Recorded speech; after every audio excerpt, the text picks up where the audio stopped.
Hello दोस्तों, let's cricket की explainer series में आप लोगों का स्वागत है। और इस वीडियो में डिस्कस करेंगे एक रिपोर्ट के बारे में जो कि फ्रीडम हाउस ने निकाली है। यूएसए बेस्ड ऑर्गेनाइजेशन है। इन्होंने रिपोर्ट निकाली है freedom in the world 2021 democracy under seize. दुनिया भर में जो भी मतलब कंट्रीज़ हैं जो भी इसके अंदर इंक्लूड की गई हैं, उन कंट्रीज़ का रैंकिंग की जाती है 0 से लेकर के 100 तक, और बताया जाता है कि कौन सी कंट्री फ्रीडम, किस कंट्री में सबसे ज़्यादा फ्रीडम है और किस कंट्री में फ्रीडम नहीं है। फ्रीडम को दो तरीके से डिफाइन किया जाता है इसके अंदर, एक पॉलिटिकल राइट्स के बेस पर और एक सिविल राइट्स के बेस पर।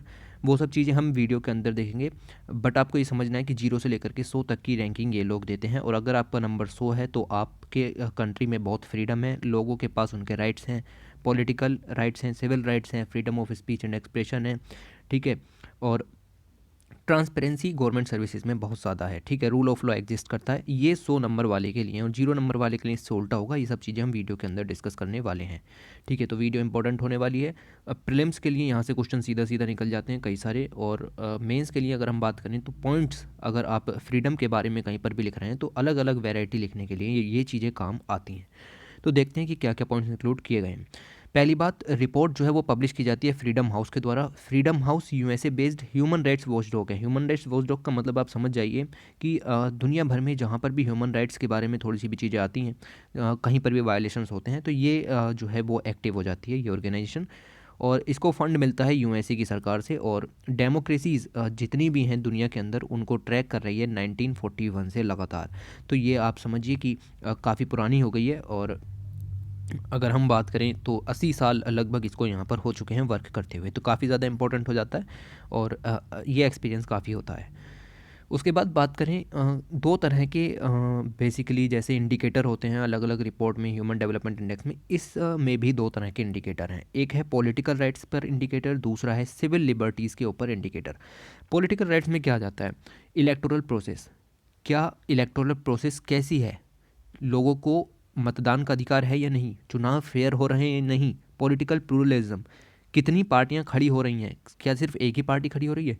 अगर एक पार्टी खड़ी हो रही है तो डेमोक्रेसी का क्या मतलब रह गया? वही पार्टी चूज़ होगी फिर तो, ठीक है। तो ये चीज़ें यहाँ पर मायने रखती हैं। मल्टी पार्टी यहाँ पर होनी चाहिए, ठीक है। And participation and government functioning, government किस तरीके से फंक्शन कर रही है, रूल ऑफ लॉ एग्जिस्ट करता है या नहीं करता है, ठीक है। डेमोक्रेसी एग्जिस्ट करती है नहीं करती। दूसरे आते हैं सिविल लिबर्टीज़। सिविल लिबर्टीज़ के अंदर एक पर्सनल के राइट्स आ जाते हैं, जो उसके, जैसे मैं कहूँ, freedom of expression and belief, ठीक है। तो ये पर्सनल लिबर्टी हो गई, आर्टिकल 19 हमारा भी कहता है। Associational and organisational rights, rule of law, personal autonomy and individual rights. तो ये सारे राइट्स एग्जिस्ट करते हैं या नहीं करते, ये इन दो इंडिकेटर के अंदर अलग अलग रैंकिंग दे करके उसका सम कर दिया जाता है, और यहाँ पर आपकी रैंकिंग जारी कर दी जाती है। अभी डिटेल में बात करेंगे। रैंकिंग आने के बाद उनको 3 हिस्सों में बांट दिया जाता है, free, partly free and not free, ठीक है। तो 3 हिस्सों में इसको बांट दिया जाता है। कोई कंट्री फ्री है तो अगर उसकी रैंकिंग अच्छी है, मान लो 70 से लेकर के 100 के बीच है, ठीक है। वैसे होनी तो यही चाहिए, 70 से 100 के बीच है तो फ्री है, ठीक है। और अगर इससे फिर नीचे गिरती है तो फिर पार्टली फ्री और फिर नॉट फ्री। अभी मैं बताऊंगा आपको, बट आप पहले ये देखिए, ग्राफ की तरफ ध्यान मत दीजिए, बस ये ध्यान दीजिए कि इलेक्टोरल प्रोसेस का ध्यान रखा जाता है, पॉलिटिकल प्लूरलिज्म एंड पार्टिसिपेशन का ध्यान रखा जाता है, फंक्शनिंग ऑफ गवर्नमेंट का। ये यहाँ तक जो है ये सब आपके पॉलिटिकल राइट्स के अंदर आ जाते हैं, जो कि ये पहला वाला आपका इंडिकेटर था। फिर आ जाते हैं freedom of expression and belief, associational and organisational right, rule of law, personal autonomy and individual rights. ये सब आ जाते हैं सिविल लिबर्टीज़ के अंदर। तो ये दो तरह के इंडिकेटर यहाँ पर बन गए, और इन दोनों को जोड़ करके यहाँ पर रैंकिंग बना दी जाती है। यहाँ पर देखिए, कंट्रीज़ को 3 तरीके से डिफाइन किया जाता है। पहली फ्री कंट्रीज़, दूसरी पार्टली फ्री कंट्रीज़, और तीसरा नॉट फ्री कंट्रीज़। तो 2005 में हमारे पास फ्री कंट्रीज़ की संख्या लगभग 89 थी, लगभग क्या, पूरी 89 थी। ये घटते घटते 82 हो गई। यानी कहने का मतलब है कि कंट्रीज़ अच्छा नहीं कर रही हैं, लगातार लगातार हम देख रहे हैं कि कंट्रीज़ कम होती चली जा रही हैं जो कि फ्री कंट्रीज़ हैं। जो नॉट फ्री कंट्रीज़ हैं, यानी कि गवर्नमेंट रेगुलेशंस ज़्यादा लगा रही है, लिमिटेशंस ज़्यादा लगा रही है अपने पॉलिटिकल राइट्स के थ्रू, और जो freedom of speech and expression है उसको भी कर्व करने की कोशिश की जा रही है लगभग बहुत सारी कंट्रीज़ के अंदर। नोट फ्री कंट्रीज़ देखें तो 45 थी 2005 में, अब जाकर के 54 हो गई हैं। तो 9 कंट्रीज़ ऐसी हैं जिन्होंने जो है अपने सिविल जो हैं उनकी लिबर्टीज़ को यहाँ पर लिमिट करने की कोशिश की है। ठीक है। और पार्टली फ्री का आप बात ही मत कीजिए, ये तो लगभग लगभग सेम सी ही हैं। ठीक है, तो ये चीज़ें यहाँ पर वेरी करती हैं। इंडिया की बात करते हैं। इंडिया का पिछले साल स्कोर था 71। मैंने बताया अगर 70 से 100 के बीच में है लगभग, तो आपकी जो है आप फ्री कंट्री हैं। तो इंडिया यहाँ पर लाई करता था 2020 के अंदर पहले वाले पॉइंट में, यानी कि फ्री में। और अब इस बार 2021 में इंडिया की रैंक है 67, और 67 रैंक होते ही इंडिया आ गया पार्टली फ्री वाली रैंक में। ठीक है, तो यहाँ पर आप इस चीज़ को समझने की कोशिश कीजिए कि दो यहाँ पर होते हैं पॉलिटिकल राइट्स और सिविल लिबर्टीज़। पॉलिटिकल राइट्स में रैंकिंग दी है 40 में से 34 नंबर हमको यहाँ पर मिले हैं, और सिविल लिबर्टीज़ के अंदर 33 नंबर आउट ऑफ 60 मिले हैं। तो हमारे कहने का मतलब ये है कि एक बार को पॉलिटिकल राइट्स में तो हम सही हैं, बट सिविल लिबर्टीज़ के अंदर हमारी हालत ख़राब है। सरकार मतदान तो ढंग से करा लेती है, बट लोगों के फ्रीडम ऑफ स्पीच का ध्यान नहीं रखा जा रहा है। तो बात समझिए, पहले फ्री थी, अब पार्टली फ्री हो गई है। मेंस में क्वेश्चन लिखने के लिए आए, पॉइंट्स को नोट करके लिखिएगा। ठीक है, बट थोड़ा सा निगेटिव टोन में है, इसलिए संभल करके ये चीज़ें लिखनी पड़ती हैं। फ्रीडम इन साउथ एशिया देखें तो इंडिया के पड़ोसी देशों की हालत और ज़्यादा ख़राब है। इंडिया ही यहाँ पर सबसे ज़्यादा आगे है। आप देखें तो इंडिया की रैंक पहले 71 थी, अब 67 हो गई है। 2020 में 71 थी, अब 67 हो गई है। बट और कंट्रीज़ की देखें तो उनकी हालत और ज़्यादा ख़राब है। पाकिस्तान यहाँ पर लाई करता है, पाकिस्तान में बिल्कुल भी फ्रीडम नहीं है, अफगानिस्तान में तो फ्रीडम है ही नहीं। ठीक है, तो ये नॉट फ्री कंट्रीज़ के अंदर आ जाते हैं। फिर ये जो हैं वो पार्टली फ्रीज कंट्रीज़ के अंदर वगैरह, हमको इतना ज़्यादा डिटेल में जाने की ज़रूरत नहीं है। बट आप समझिए कि जो हमारी सराउंडिंग कंट्रीज़ हैं, नेबर कंट्रीज़ हैं, उनमें हम सबसे आगे हैं। हमारे कंट्री में फिर भी काफ़ी ज़्यादा फ्रीडम यहाँ पर मौजूद है। उसके बाद कुछ पॉइंट्स आपको याद रखने हैं। रिपोर्ट का ये कहना है कि अगर मैं पिछले 15 साल का डाटा देखूं, 15 साल के डाटे का मतलब ये है कि 2005 से लेकर के 2020 तक का डाटा देखूं, तो दुनिया की 75% जो पॉपुलेशन है, दुनिया की 75% जो पॉपुलेशन है, उसकी हालत ख़राब हुई है। ठीक है, lived in a country that face deterioration over the last year. तो जो कंट्रीज़ यहाँ पर जिनकी हालत ख़राब हुई है 2005 से लेकर के, उन कंट्रीज़ में लगभग दुनिया की 75% पॉपुलेशन रहती है, यानी कि 75% लोगों के राइट्स का हनन यहाँ पर पिछले 15 सालों में देखने को मिला है। दूसरी बात करें, कुछ कंट्रीज़ का स्कोर 100 है, तो ये थोड़ा सा चौंकने वाली चीज़ है भाई।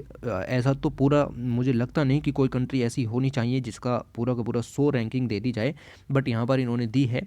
फिनलैंड है, नॉर्वे है, स्वीडन है, ये हर रैंकिंग में आगे रहते हैं, तो इनको 100 रैंकिंग दी गई है, यानी कि इनकी कंट्री जो है वो मोस्ट फ्री है। लोगों के राइट्स का पूरा ध्यान रखा जाता है, रूल ऑफ लॉ का पूरा पालन होता है, लोग यहाँ पर मतदान में पूरी तरीके से भाग लेते हैं, और rule of law particularly exist करता है। दूसरी तरफ बात करें तो तिब्बत और सीरिया का जो स्कोर है वो 1 दिया गया है, 1। क्यों? क्योंकि इनके अंदर मतलब ये बिल्कुल भी फ्री कंट्रीज़ नहीं है। तिब्बत के ऊपर बेसिकली आप देखें तो चाइना का पूरा कब्जा है, और सीरिया के साथ लड़ाई चलती ही रहती है। ठीक है, सीरिया में टेररिज्म का जो है वो ज़्यादा बड़ा खतरा है। तो ये कंट्रीज़ को बिल्कुल भी यहाँ पर फ्री नहीं बताया गया है, ये कंट्रीज़ फ्री नहीं हैं। एक नंबर दिया गया है। फिर ये इन्होंने थोड़ा सा जिन जिन कंट्रीज़ में 2020 में ज़्यादा आप कहें रैंकिंग में डिग्रेड देखने को मिला है, या फिर कुछ वहाँ पर मानवाधिकारों का हनन हुआ है, उनके बारे में बताया गया है। जैसे इंडिया की हम यहाँ पर बेसिकली बात करेंगे, तो इंडिया के बारे में ये बताया है इन लोगों ने कि the Hindu nationalist government cracked down to dissent, driving the world's most populous democracy into the partly free category. तो मेन रीज़न इन्होंने ये बताया कि क्यों इंडिया पार्टली फ्री कंट्रीज़ में आ गया, फ्री कंट्रीज़ से। तो इन्होंने कहा क्योंकि हिंदू नेशनलिस्ट गवर्नमेंट इस समय इंडिया में एग्जिस्ट करती है। ठीक है, तो इन्होंने इस चीज़ को यहाँ पर इसका कारण बताया है। 6 कारण और बताएं, 7 कारण और बताएं, उनको भी मैं यहाँ पर डिस्कस करूँगा।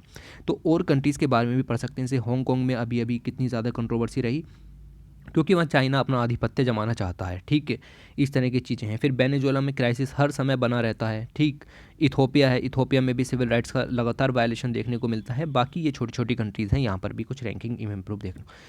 बात करते हैं इंडिया में रैंकिंग फॉल क्यों हुई। वेरी वेरी इंपॉर्टेंट, मेंस में क्वेश्चन लिखने के लिए आ सकता है। डायरेक्ट नहीं आएगा, बट इनडायरेक्ट आपको पॉइंट्स पता होने चाहिए। पहला बताया इन्होंने फ्रीडम ऑफ मीडिया। मीडिया के ऊपर 2020 में लगातार अटैक किए गए। Attack on press freedom have escalated dramatically and reporting has been significantly less ambitious in the recent years. Citing the use of security, defamation, sedition and contempt of court. इस तरह के मुद्दों का यूज़ करके justice नहीं journalism को यहाँ पर क्रिटिसाइज़ करने की बात हुई है। देखिए, कोई भी पत्रकार कुछ कहता है तो उस पर सेडिशन का, डिफामेशन का, कंटेम्प्ट ऑफ कोर्ट का केस लगा दिया जाता है। प्रकाश भूषण थे, उन्होंने कुछ कह दिया था, उनके ऊपर यहाँ पर कंटेम्प्ट ऑफ कोर्ट का केस चला। सेडिशन और डिफामेशन के केस अभी तक भी बहुत सारे लोगों के ऊपर चल रहे हैं। तो जब सरकार की मर्जी आती है तब ये केस लगा करके freedom of speech and expression को ख़त्म कर दिया जाता है। दूसरी बात यहाँ पर कही जा रही है, elevation of Hindu nationalist interest. India appears to have abandoned its potential to serve a global democratic leader, elevating narrow Hindu nationalist interest. तो इन्होंने ये बताया कि इंडिया के अंदर अब हिंदू नेशनलिस्ट इंटरेस्ट परसिस्ट करने लगे हैं, जिससे कि और जो रिलीजन है उनकी जो वैल्यू है वो वहाँ पर धीरे धीरे ख़त्म हो रही है और इक्वल राइट्स ऑफ ऑल का यहाँ पर हनन देखने को मिल रहा है। ठीक है। तीसरा, इंटरनेट फ्रीडम की तो बात मत कीजिए। जम्मू एंड कश्मीर में पिछले साल तो इंटरनेट बंद ही पड़ा रहा और दिल्ली के बॉर्डर्स पर भी अभी अभी इंटरनेट देखने को मिला कि खुला ही नहीं, बंद पड़ा है। ठीक है। तो इंडिया की इंटरनेट फ्रीडम का स्कोर भी ड्रॉप किया गया है 51 से। तो ये सब चीज़ें हैं, सोशल इंडिया के ऊपर सेंसरशिप, सोशल मीडिया के ऊपर सेंसरशिप लगाने के लिए इन चीज़ों का यूज़ किया गया है। जम्मू एंड कश्मीर में ये इंटरनेट का मुद्दा काफ़ी ज़्यादा गरमाया हुआ था और अभी ये दिल्ली में भी मुद्दा देखने को मिला। तीसरा, कोविड रेस्पॉन्स की बात करें तो कहा जा रहा है कि जो migrant workers, internal migrants worker हैं, उनके राइट्स का यहाँ पर हनन हुआ है और that result in the dangerous and unplanned displacement word यहाँ पर काफ़ी ज़्यादा इंपॉर्टेंट हो जाता है। तो एक यहाँ पर ये चीज़ देखने को मिला। दूसरी बात, यहाँ पर एलिगेशंस लगाए गए कि मुस्लिम्स ने यहाँ पर वायरस को फैलाया है। इंडिया के अंदर ये बात कही गई थी कि जो Muslims were disproportionately blamed for the spread of virus and faced attacks by vigilante mobs. तो जो वो केस हुआ था, शायद मुझे याद नहीं है ना, ये जो केस हुआ था यहाँ पर काफ़ी ज़्यादा न्यूज़ में था कि मुस्लिम्स वर डिसप्रपोर्शनेटली ब्लेम्ड। ठीक है। तो इनको ब्लेम किया गया था कि इन्होंने वायरस यहाँ पर फैलाया।